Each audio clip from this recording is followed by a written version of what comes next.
On today's episode of What's for Keto Dinner, we're actually not making dinner at all. We're making side dishes and desserts and meal prepping for Thanksgiving. And actually, you could use these recipes for any time this holiday season, but I'm going to share with you guys my make-ahead recipes. And I'm going to be making everything up ahead of time that I could possibly make up ahead of time for this Thanksgiving. And I'm hoping it'll give you guys some tips. All right, so this is what we're making today. So again, make ahead side dishes and some holiday meals. First up, I'm gonna prep a pie crust, a keto pie crust, because I wanna make some pecan pie, but I need to make this up first and it has to refrigerate for like about an hour before I fill it with the pie filling. Next, we're gonna make my recipe for the best ever keto rolls. So we'll do that, and then we're gonna make up some sugar-free cranberry sauce, and then finish up the pecan pie. I'm going to attempt to make a cornbread stuffing and a cauliflower gratin, and then we're going to finish it with prepping up breakfast for this week. I'm going to be making some breakfast burritos. And for the breakfast burritos, it's going to be super simple. I'm going to be using some eggs, probably some red bell pepper, and then I'm going to use a new product that a company shipped me. They actually sponsored this video today. It's called Carne Seque from Doña Blanca. I don't know if I pronounced that right. It's probably Don. It has a little squiggle over the end, so I think that's Doña Blanca. Anyways, I'm super excited to try it. This is it right here. So carne seque, and it's basically, they say it's basically like jerky but shredded. And the cool thing about this is that it's kept at room temperature and it expires after a year that it's packed. So it's a really good option to keep on hand that you could use anytime, especially when the stores start to run low on meat, with just being 2020 and everything that goes on that comes along with that. So yeah, this is a really good option, and it's great. They say it's great in like omelets or quesadillas, or just like breakfast burritos would be good too. It's zero carb. Let's turn it over so you could see. Zero carb and just tons of protein in it. They are a Texas-based company, so if you're in Texas, you can find them at Heb grocery stores. I'm over here in the Pacific Northwest, so I don't know if it's pronounced Heb or Heb. You guys let me know in the comments. But you can find them there. You can also find them on Amazon and Walmart too. And I'll have all their information listed down below in the description box. Definitely check this out because I think this is a really cool product and something fun to play with. I already did my grocery shopping. We just got back, and I've separated kind of everything out into trays because I am prepping a lot today. So I have like my cranberry stuff here. This is my stuff I need for the cornbread stuffing. It's not everything. I still have to get stuff out of my pantry, but this is all the stuff that we bought from the grocery store. The cauliflower, and then the breakfast burritos. And then everything else I should have in my refrigerator or pantry already. All right, first I'm gonna be making that keto pie crust. This is an easy recipe. It's nice because it's a rollout pie crust too. So it's not one of those that you're pressing into your pie pan. I do have that recipe on my website too. I'll have it linked down below. It's delicious. It's more of a shortbread type crust. So it's kind of on the sweeter side, and it pairs well with like a cream pie. Like I use it on my banana cream pie, and it's excellent. So this one doesn't have any added sweetener. So it works really good with like a pumpkin pie or a pecan pie. Plus you can roll it out and make the crust really pretty on the edges. And of course I have my Thanksgiving shirt. This is Here to Get Basted because we're making all of these recipes for Thanksgiving. Everything is going to be going into a food processor to make this crust. If you don't have a food processor, you could use either just a pastry blender, which I'll show you what that looks like in case you don't know. Because when I first started out cooking, I didn't know what a pastry blender was either. So this is a pastry blender, and you can find them at any grocery store will have them. If you don't have one of these, you could actually use a fork too. Just put everything in a bowl, and you're gonna be, they call it cutting the butter into the dry ingredients. And so that means that you're just getting it in like small little chunks. So it forms like a coarse, they call it coarse crumbles. So it's like a crumbly coarse mixture. And that's gonna be your pie dough. And you want your butter as cold as possible. So I usually, when I'm making pie dough, I will put my dough in the freezer and get it as cold as possible, just because you want these chunks of butter in your dough, because as it bakes, those little chunks of butter are gonna melt and just create these air pockets, and steam's gonna release, and it's gonna get nice and flaky. It's okay if your butter accidentally melts during the process. It still works out, it's just not gonna be as flaky as it could be.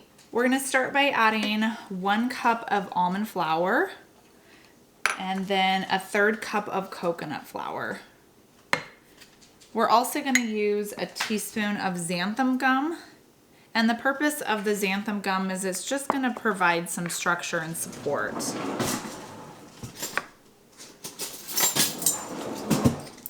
It's kind of what will help hold your pie crust together.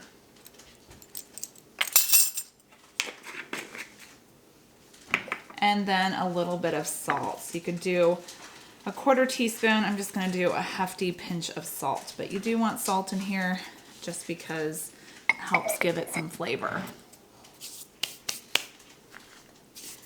Now you can spin this if you want to, which I think I might give it a good spin just to mix up all of my dry ingredients. Oh, well, that broke.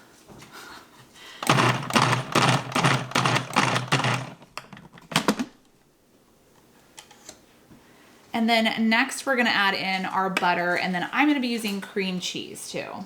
So we need 1 ounce of cream cheese.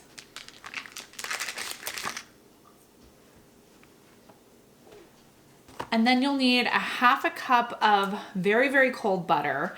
And you wanna cut this into cubes because it'll make it easier to chop up in the food processor.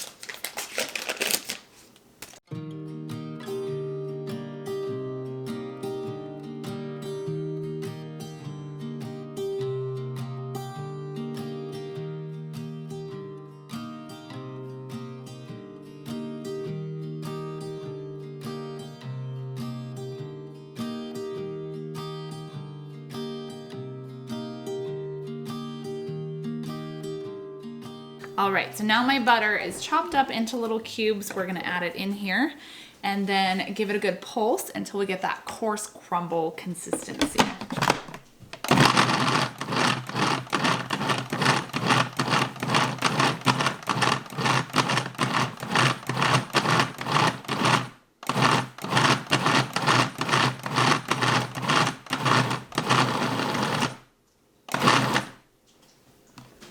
Okay, I think we're there. So you want it to look like this. So you can see there's chunks of butter in here, just bigger chunks of butter. You really don't want to overwork your dough because, like I said, that's going to just make it more prone to melting in there, and it's going to be more like, I don't know, like a tougher pastry than it needs to be instead of like light and airy. So next we're gonna add an egg, and this will help bind everything together. So 1 egg is gonna go in here.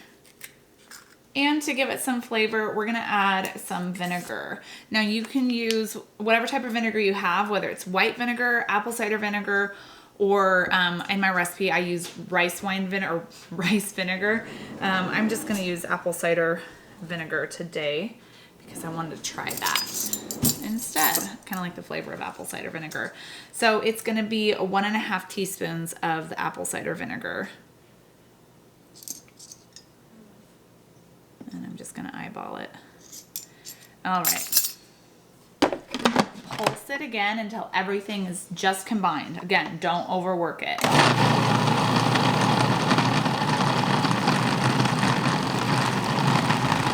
There we go. So as soon as it starts to form that dough ball that starts to spin around, that's when you stop. Then we're gonna take our dough out. This is what it looks like. And I can see chunks of butter. I kind of wish it was a little bit chunkier. I might have overworked it, but that's okay. It's still gonna be delicious. Even if you don't have like flaky pie crust, it's still good. Okay, so I get everything out because everything is golden. We want to maximize our pie crust when we're making pie. And then I'm just gonna put this on a sheet of plastic paper, flatten it out, and store it in the refrigerator for an hour. The purpose of storing it in the refrigerator is twofold. One, we want the flavors to melt together, and two, we want that butter to re-solidify. When we go to bake it, that's what will help get it to be that nice flaky consistency.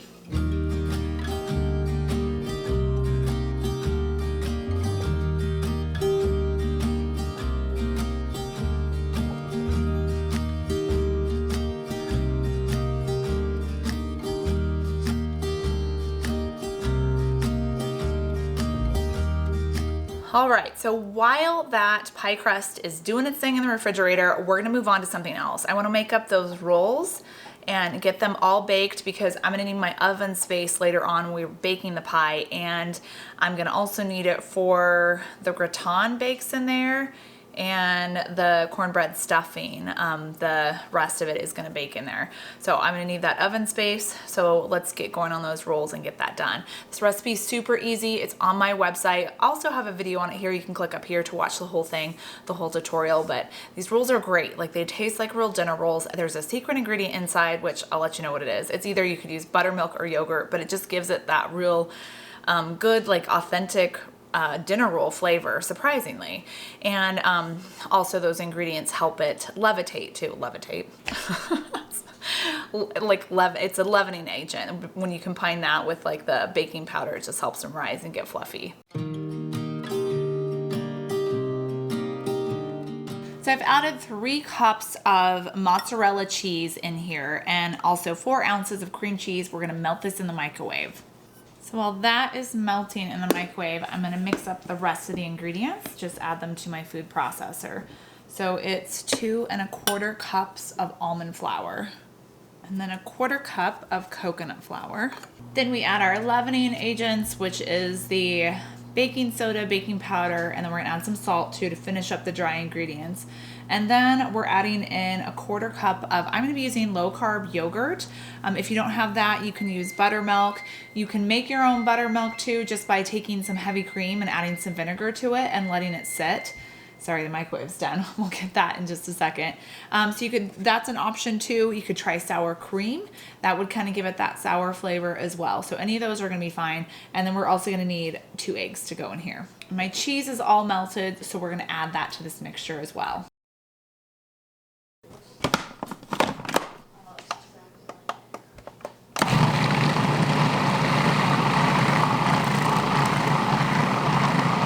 Okay, that looks like it's all mixed up, and it is, and it's beautiful. Now this dough is very sticky, so I recommend when you go to work with it and put it into its dough ball shape that you wet your hands with some water, or just put some olive oil on them, and then they'll be easier to roll in your hands that way.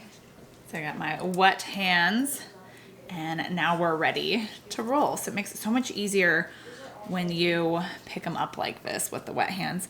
Actually, I think I'm gonna divide my dough because this will make 12 rolls, and so I want them evenly shaped. So I'm just gonna eyeball divide it here. Let's take out this paddle attachment. But they are basically gonna be around like 2.5 inches in diameter when you make these. And so we're just gonna roll them out into a ball and place them evenly on our parchment-lined baking tray. Someone did ask if you could freeze this recipe, like this dough, ahead of time. And the answer is yes, you could freeze the dough and just store it in your refrigerator. Not refrigerator, freezer.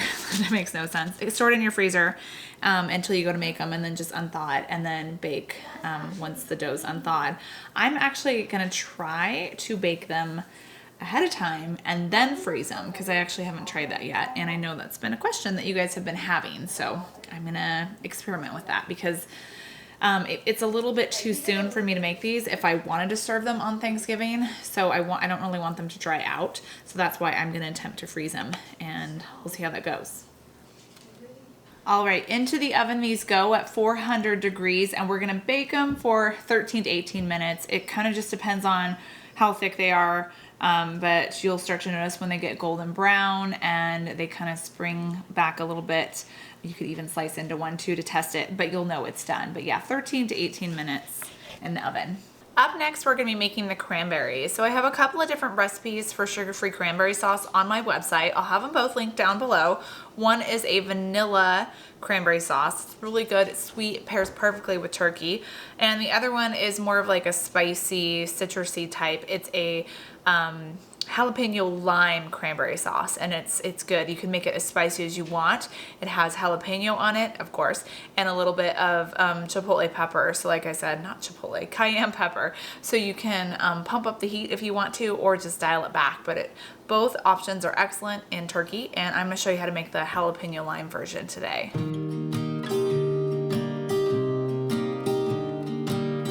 And I'm gonna use this entire jalapeno too. And the reason why is because I love spicy things with my meat. So like Christmas time, we'll do prime rib, and I love side horseradish on there. Like the spicier the better. And then Thanksgiving, I always like to have cranberry sauce. So just to punch it up a little bit and make it a little spicy, add some heat, I'm gonna add an entire jalapeno to this.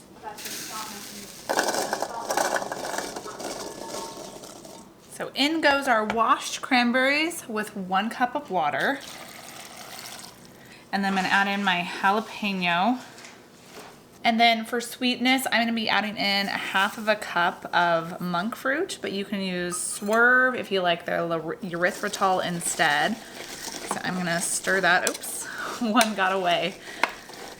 And then just to give it that nice holiday spice, I'm gonna add a cinnamon stick. Oh, and some whole cloves. Let me go grab some of those because I forgot the whole cloves. If you don't have whole cloves, you could use just like clove powder if you wanted to. So just like 3 or 4 of those are gonna go in there. You can take them out too. Like after this cooks, I'll take out that cinnamon stick because it's really there just for flavor. Again, if you don't have a whole cinnamon stick, just use powdered cinnamon. It works well too. So I'm gonna let this simmer. We're gonna get it so it's nice and bubbly. I'm gonna heat it over, it's over medium-high heat. We're gonna get it bubbly and simmering. I want those cranberries to burst. So it'll take like 4 or 5 minutes for this to happen. But once those cranberries burst and the juices get released, that's when the syrup will start to thicken up and it will become delicious. And we'll remove it at that point. And then after we remove it from the heat, I'm gonna add in my lime juice and my cayenne pepper.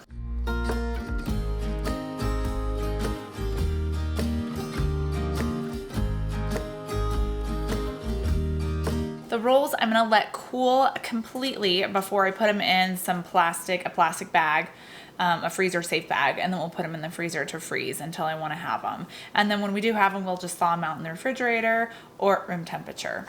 While my cranberries are busy bursting and doing their thing, I'm gonna separate some egg whites from the egg yolks.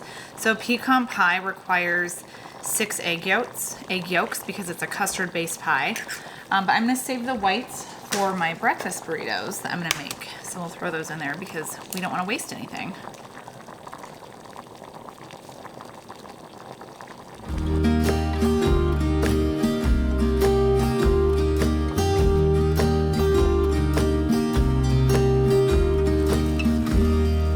All right, these cranberries are bursting and it smells amazing, you guys. I wish you could smell this. Just gonna be 1/2 of a lime squeezed in here.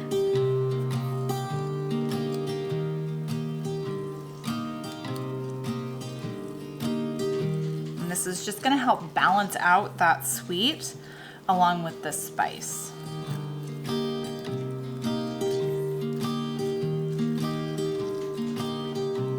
At this point, I'm gonna taste it too, just to see how much cayenne pepper I need to add. Yeah, so I just want it a little bit spicier. I can taste the spice from that jalapeno. So I'm thinking maybe like a 1/4 teaspoon of cayenne. Give it a good stir, and then this is just gonna get poured into a mason jar, and we'll store this in the refrigerator until Thanksgiving.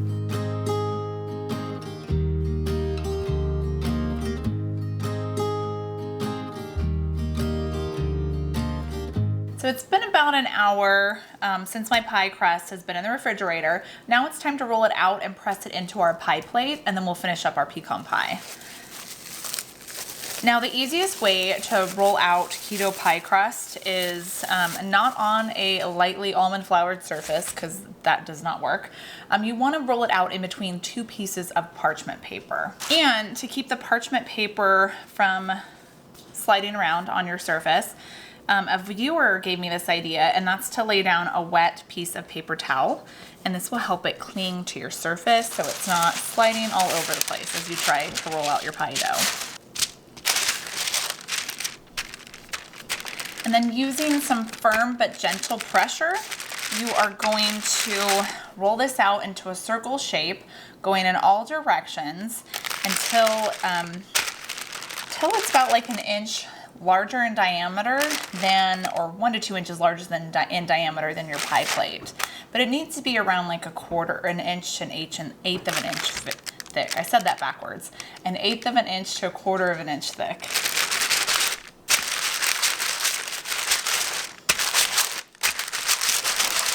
And it's important to go in all directions just so that it's gonna form a circle and not a square or an oval or a triangle. You want a circle because you need to maximize your dough. Now you can see the little chunks of butter in here. That's what we're looking for. And luckily I achieved it and didn't screw this dough up, which I have sometimes. Basically how we're gonna flip this over is we're gonna take our pie plate, and this one is a 9-inch pie plate, and we're gonna place it on top of our dough. Slide your hand underneath the bottom layer and then gently flip it over. Now, if you were using this crust recipe to blind bake, which is where you're just pre-baking your pie crust, which is great for doing like custard or cream-based pie, not custards, it'd be cream-based pies that don't require baking, you're gonna want to blind bake your pie crust, which is where you bake it on its own. And you can definitely use this recipe to do that.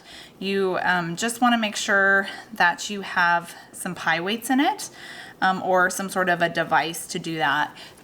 And so I'm just going around the edges and just kind of crimping it to make it all pretty.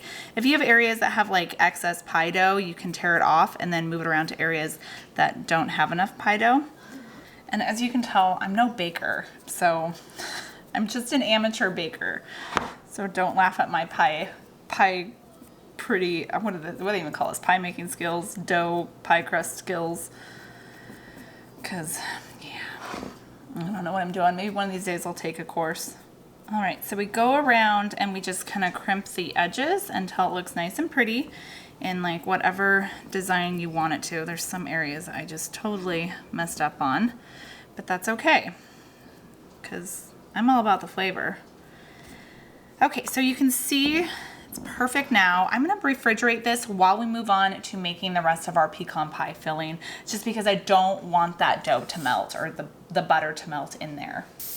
To this saucepan, we're gonna add 1/2 cup of heavy cream and then 1/2 cup of sugar-free maple syrup. And the one I'm gonna use is by Chalk Zero. I'll have a link down below that you guys can click on, and if you use my code KetoFocus at checkout, you'll save 10% off every order.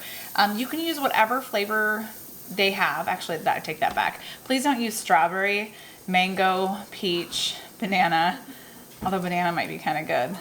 What else? Chocolate. Actually, chocolate might be good too. Or coconut.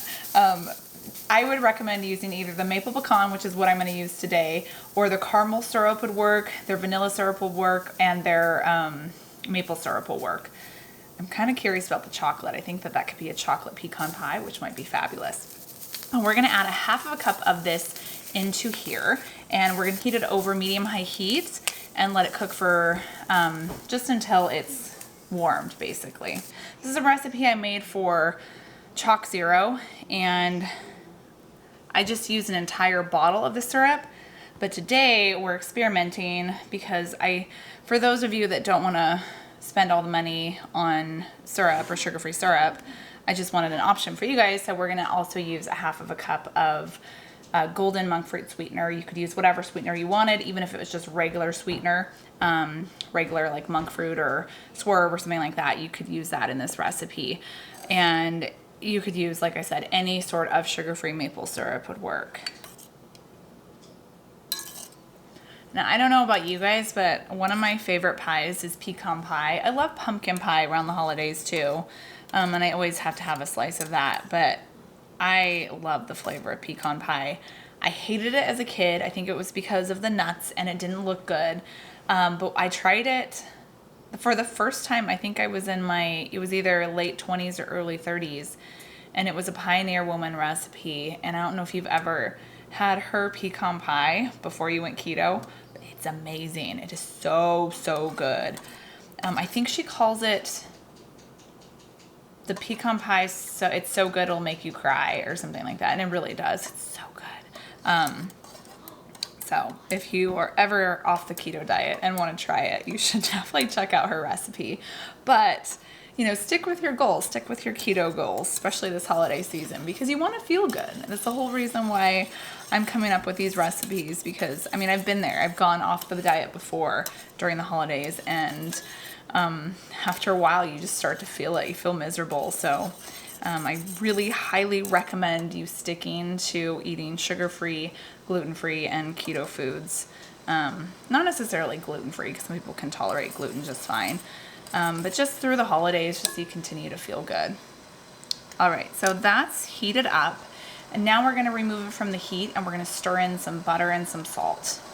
So I'm gonna add in 4 tablespoons of butter. Just gonna whisk that in here until it's dissolved. And then it's gonna be a half a teaspoon of salt. Did I say dissolved? I meant melted. You guys probably know me by now. I always say the wrong things. Like I love to say unthaw is one of them. Some people say I say pasteurized eggs. It's really pasture-raised eggs, but I think how I say it really fast that people think I'm saying pasteurized eggs, but no, it's pasture-raised eggs. Even though that doesn't make sense either. Eggs from pasture-raised chickens. That's what I'm trying to say. Anyway, my friends and family always make fun of me because like most of the things I say don't make sense, but they know what I'm trying to say. So here's our egg yolks. I'm just gonna kind of lightly beat them a little bit just to get them all mixed together.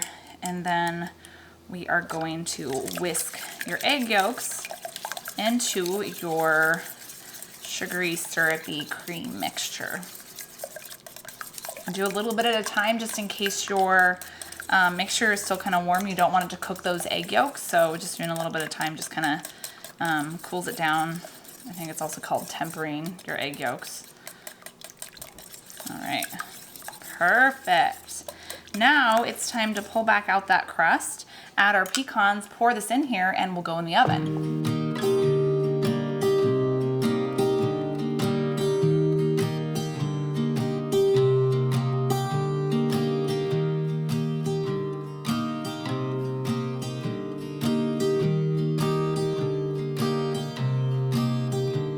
Okay, at this point we are about halfway done with all of our prep work. So we've done the pie crust, we've done the rolls, the cranberries, and we finished the pecan pie. It's baking in the oven. Now let's finish the rest of our recipe. So I'm gonna be working on 2 sides. The first one is a cornbread stuffing, and then we'll also have to do our cauliflower gratin? I don't know why I struggle with that word. It's like the theme for today. And then last, I'm gonna prep up breakfast for the week. So it's just gonna be a super simple week for me. Why? Well, because I actually have to work all week long, which is not cool. So the only day I get off is Thanksgiving. So that's why I wanna get all this stuff done ahead of time so that I don't have to think about it. I can just enjoy the holiday and enjoy the time that I do have off. So let's get started with the cornbread stuffing first. So the cornbread stuffing, I'm going to be making up my recipe for cornbread. If you guys want to see that, then you need to click down below. I think I did a video on it too, but it was a video along with some other things I meal prepped. So just click down below in the description box. I'll have the full recipe link there. This is actually a very simple cornbread recipe that you can make. And I mean, we're keto, so there's actually no corn in it or cornmeal. That's fine. It's going to taste like cornbread though.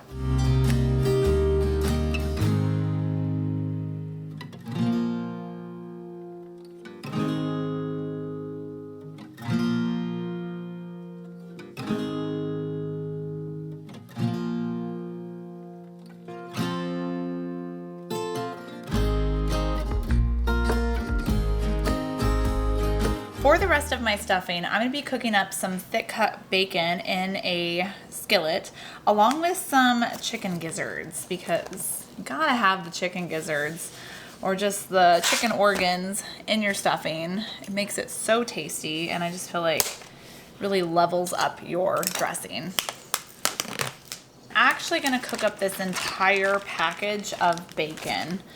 And the reason why is because I'm going to use it, well, I could use it in my breakfast burritos if I wanted to, but actually I'm going to add it to that cauliflower gratin. And naturally I chose a really tiny skillet. I'm going to cook the bacon, let it get all nice and crispy. We're going to remove it from the frying pan. I'm going to keep the grease inside. I'm going to cook up the gizzards, remove those, and then cook up my vegetables.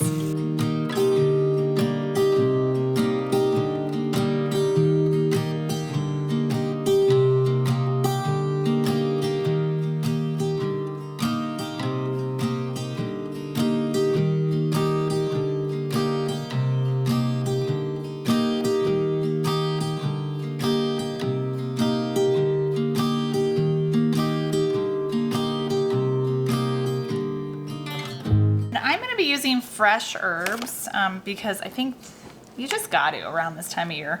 But if you want to use dried herbs, you could too. I'm going to use a little bit of sage, some thyme, and some parsley. Ooh, and I think our pecan pie is done. It can go a little bit longer while I chop up some of this sage. So a couple tablespoons of sage, a couple teaspoons of thyme. And then we'll need a half a cup of chopped parsley.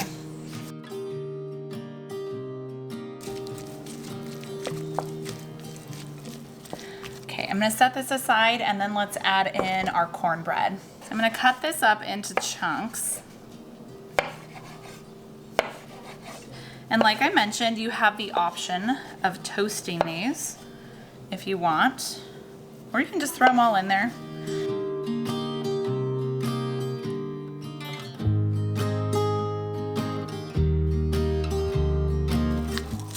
Stir everything together.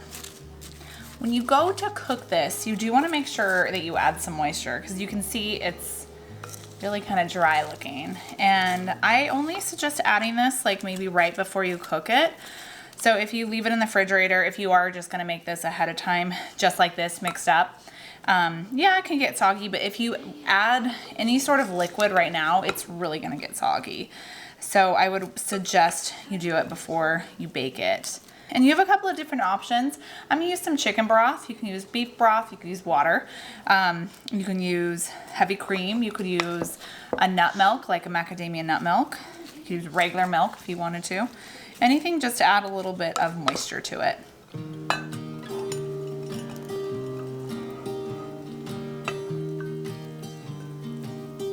Oh, it smells so good. Stuffing is one of my favorite recipes around this time of year. It's one of my favorite things to eat.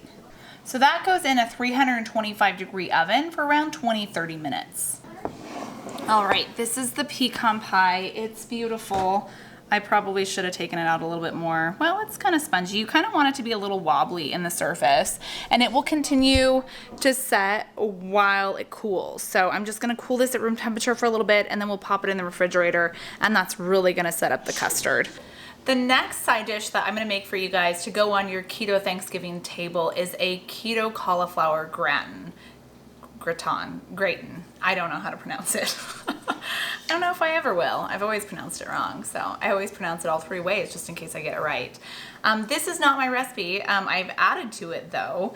This is from my friend Emily, and she is keto_chef on Instagram. You guys should check her out because her recipes are delicious. But I got this recipe from her. I made it a few years ago and I loved it. It was so good. So I've just kind of changed it up just a little bit. I'm gonna add a couple different types of cheeses and some fresh herbs in there since it is Thanksgiving, and we're gonna add some bacon too. I also think that adding in some diced ham would be delicious in this. Even goat cheese would be good too, but I'm gonna use a sharp cheddar cheese and then Gruyere cheese. to go in there. The first thing we need to do is cook up our cauliflower florets, and I like to keep things simple, so I just got a bag of cauliflower. You could get a whole head of cauliflower if you want. That's much cheaper and much cheaper, but this is more convenient. So we're gonna steam these in a stock pot with some salted water and then let them dry, and then we'll finish up the rest of the recipe. While that's steaming, we are gonna make up the sauce to go on our cauliflower. So I'm gonna need some butter, so it's 3 tablespoons of butter.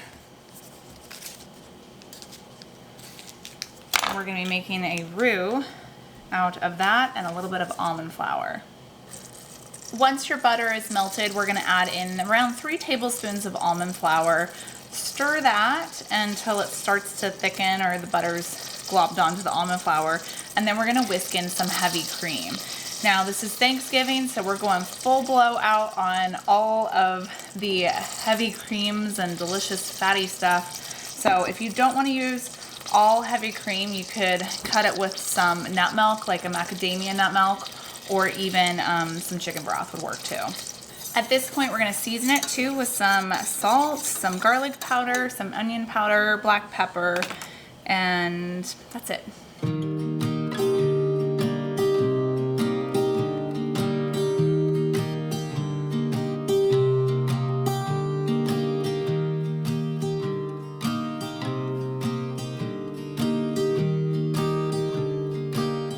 Then we're gonna spread some sauce down into my cast iron skillet and then top with a little bit of the cauliflower florets and then add some more sauce on top.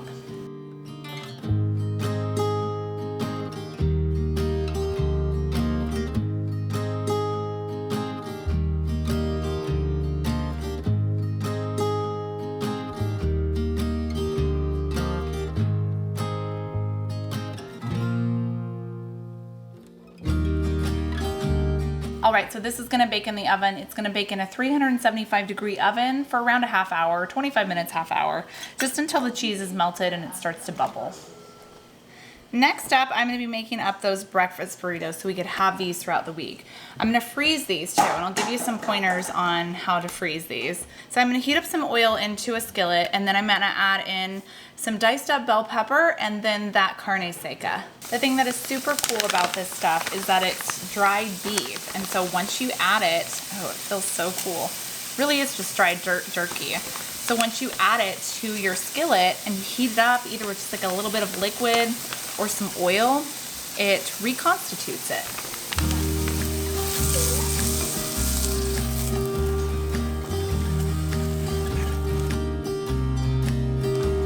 Now it's time to assemble our breakfast burritos. I'm gonna use 2 types of wraps for this. I did get the Mission Carb Balance wraps. These do have gluten in them, so if you're trying to avoid gluten, then I would not use those. The other one is, I found these at the grocery store, and they're egg white wraps, and I already tried one. They look like a regular tortilla. I'm quite amazed. I don't know how these are gonna freeze, but we're just gonna experiment, but they look like a regular tortilla. They're kind of, the texture is a little chewy, but super good though. So that's a good option if you are gluten-free. The thing when it comes to making up some breakfast burritos and definitely freezing them is that you want to add your cheese down first. Otherwise, when you reheat it, the tortilla gets super soggy. So you don't want to add the egg directly to the tortilla. The other thing is make sure all of your ingredients are cool before you assemble too, because that way it's not going to make the tortilla super moist and soggy. So cheese down first, then our beef and egg mixture.